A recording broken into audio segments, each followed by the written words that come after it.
Welcome to CM today. నేను మీ మధు. తెలుగు దేశానికి కీలకంగా మారింది మహానాడు. అవును, మహానాడు ఈ నెల 27, 28, 29 అయితే జరగనుంది. సో ఆ మహానాడులో ఎన్ని కీలక అప్డేట్స్ రాబోతున్నాయి అనేది కూడా అందరికీ తెలిసిందే. అయితే ఇప్పుడు ప్రాచుర్యంలో ఉన్న ఒక కీలక అప్డేట్ ఏంటి అంటే తెలంగాణలో మళ్ళీ బలం పుంజుకోవాలి అని టీడీపీ అయితే ఎంతగానో ఎదురు చూస్తుంది. వచ్చే ఎలక్షన్స్ లో గట్టి పోటీ ఇవ్వాలి, తెలంగాణలో కూడా అధికారంలోకి రావాలి అన్న రీతిలో అయితే టీడీపీ సర్వ ప్రయత్నాలు చేయబోతుందని అయితే తెలుస్తుంది. అయితే మహానాడులో కూడా దీని గురించి డిస్కషన్ జరగబోతుంది అని కూడా కొన్ని సమాచారాలు అయితే వెలువడ్డాయి. ఇక్కడ చూస్తే BJP, Telugu Desam party and BRS కూడా మూడు కలిసి ఎన్డీఏ కూటములుగా ఏర్పడి ఇక్కడ నెక్స్ట్ ఎలక్షన్స్ లో నిలబడాలని అయితే చూస్తున్నట్టు కొన్ని పుకారాలు కూడా వస్తున్నాయి. నిజంగా ఇది నిజమేనా? మళ్ళీ తర్వాత కూడా కూటమిలాగానే తెలంగాణలో టీడీపీ పాతుకుపోతుందా, లేకపోతే స్వతహాగా తన యొక్క పార్టీని పెంపొందించుకోవడానికి చూస్తుందా? మరి మహానాడులో ఏం జరగబోతుంది?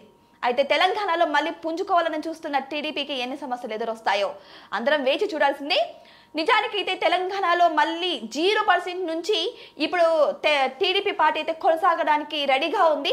సో 0% నుంచి ఇక్కడ అధికారంలో ఉన్న పార్టీతో చేయి కలిపి పుంజుకుంటుందా, లేకపోతే ఆల్రెడీ ఇంతకు ముందు అధికారంతో అంటే ఇంతకు ముందు అధికారంలో ఉన్న పార్టీతో చేతులు కలిపి పుంజుకుంటుందా, లేకపోతే నిజంగానే సొంతంగా వచ్చి తెలంగాణలో తన మార్కుని నిలబెట్టుకుంటుందా అనేది అయితే వేచి చూడాల్సిందే.